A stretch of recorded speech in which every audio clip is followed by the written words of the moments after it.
Paano daw po ba mag-apply yung mga taga-probinsya or yung kailangan paghandaan nyo yan, no? Kung gusto mo talaga mag-abroad, lalo na yung mga nasa probinsya, malayo, para hindi naman masayang yung effort ninyo pagpunta ninyo dito sa Manila, no? Pamasahe, yung transportation, at yung please. Ayan mga idol, so welcome back dito, no, sa ating YouTube channel, tsaka dito sa ating Facebook page, no? Ayan. So for today's video mga idol, no, sasagutin lang po natin yung comment ng isang ka-59 natin, no?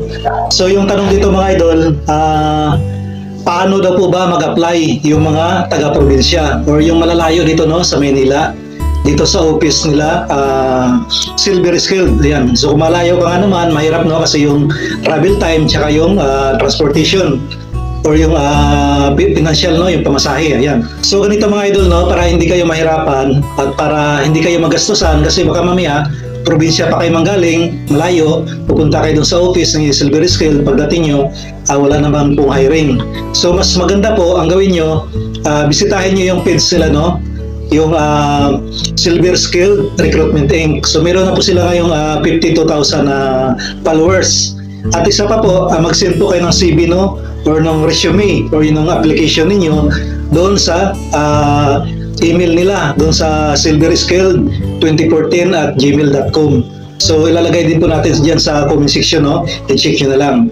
Ayan. Para mag-send kayo doon ng para mabigyan kayo ng appointment, no, para if ever na meron silang employer interview na yung galing sa ibang bansa para mag-conduct na interview sa kanila, i-notify nila kayo na merong employer interview. So ma-reserve kayo kaagad mga idol, no? Kaya mag-advance kayo, no? Huwag kayo mag-alala kung hindi kayo nare-replyan. So mag-send lang kayo na mag-send. Tapos mag-message kayo dun sa Facebook page nila. Ayan. At mag-update din kayo dito, no, sa ating FB page. So sana nakapalo kayo, no, para lagi kayong updated pag may mga bago tayong i-upload or i-update ng mga video, no. Ayan. Kailangan paghandaan nyo yan, no, kung gusto mo talaga mag-abroad, lalo na yung mga nasa probinsya, malayo, para hindi naman masayang yung effort ninyo pagpunta ninyo dito sa Manila, no. Pamasahe, yung transportation, at yung placement pay. So ngayon pa lang paghandaan nyo na yun, no, yung placement pay, yung pang requirements, yung apostil, tapos yung pang medical. So of course, yung pangkuha nyo ng passport, unahin nyo po yung muna yung passport, no? Ayusin nyo na yung passport nyo kasi mamaya nagtatanong na interesado kayo mag-apply abroad pero yung passport wala pa kayo, no? So kailan kayo kukuha? Magpa-interview muna kayo tapos kukuha. Late na po yun kasi yung passport mga idol almost 2 to 3 weeks po yun, no? Bago natin makuha, bago ma-release. So baka nga higit pa, no, paano kung may delay. So ganun po yung katagal yung passport, kaya dapat kumuha na kayo nun. Tapos pagandaan nyo, no, pang placement pay, yung pang apostil or yung pang requirements, tapos pang medical. Tapos of course, yung pamasahin ninyo, no, pagandaan nyo yan. Malinaw po yun, no, mag-send kayo ng CV ninyo. Or pwede rin kayong tumawag sa hotline nila. Meron din tayong number dyan na ilalagay sa comment section para pwede kayong tumawag dyan kung meron ba silang hiring. Pero yung the best talaga mga idol, mag-follow kayo sa page sila, no? At dito sa page natin, mag-follow din kayo para updated kayo. May pangalawang tanong dito mga idol, no? Sabi dito, paano daw po mag-apply sa Dubai? Ayan. Of course, no? Dapat merong hiring po doon sa Dubai.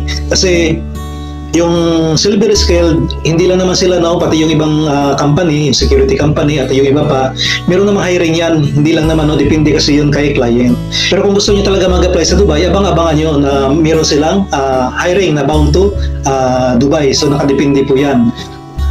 Pero mga idol, gusto ko lang i-clarify, no, na yung Dubai po, mas mababa po yung sahod. Hindi ko kayo din discourage, no, pero mas mababa yung sahod nila kay Abu Dhabi. Yung cost of living doon mga idol, yung gastusin po doon, same lang halos, no. So, pero kung may mga kamag-anak ka doon at gusto mo talaga doon sa Dubai, mag-antay-antay lang po, no. Yan. So kung gusto mo talaga sa Dubai, kung may kamag-anak ka doon, may mga kaibigan ka, kaya gusto mo doon, mag-antay-antay po kayo kung kailan merong hiring na bound to Dubai. Pero kung ako po pagpiliin, no, mas gustuin ko na lang po sa Abu Dhabi kasi same lang po yun, no, open country. Tapos yung cost of living, parehas lang. Of course, yung sahod, mas mataas. Kaya mas gusto ko sa Abu Dhabi. Kasi kung makita mo mga idol, same lang naman open country. Yung mga tourist spot nila doon, halos parehas lang. Lalo pa nilang di-develop doon, no? Ayan. Tapos kung gusto mo naman talaga pumunta ng Dubai, 2 to 3 hours away lang yun, no? From Abu Dhabi to Dubai. Kaya kung may kaibigan ka doon, kamag-anak, pwede mo pa rin bisitahin. Malapit lang naman yan doon. Yan. Isang sakop lang po yan ng UAE or ng United Arab Emirates. Ayun. So, ayun mga idol, no? I hope na nasagot natin yung mga ibang katanungan ninyo, no? At kung meron pa kayong mga katanungan, please comment down below, no? Mag-message lang kayo at sasagutin natin, right? So, that's all for today's video, mga lods, no? See you in our next video.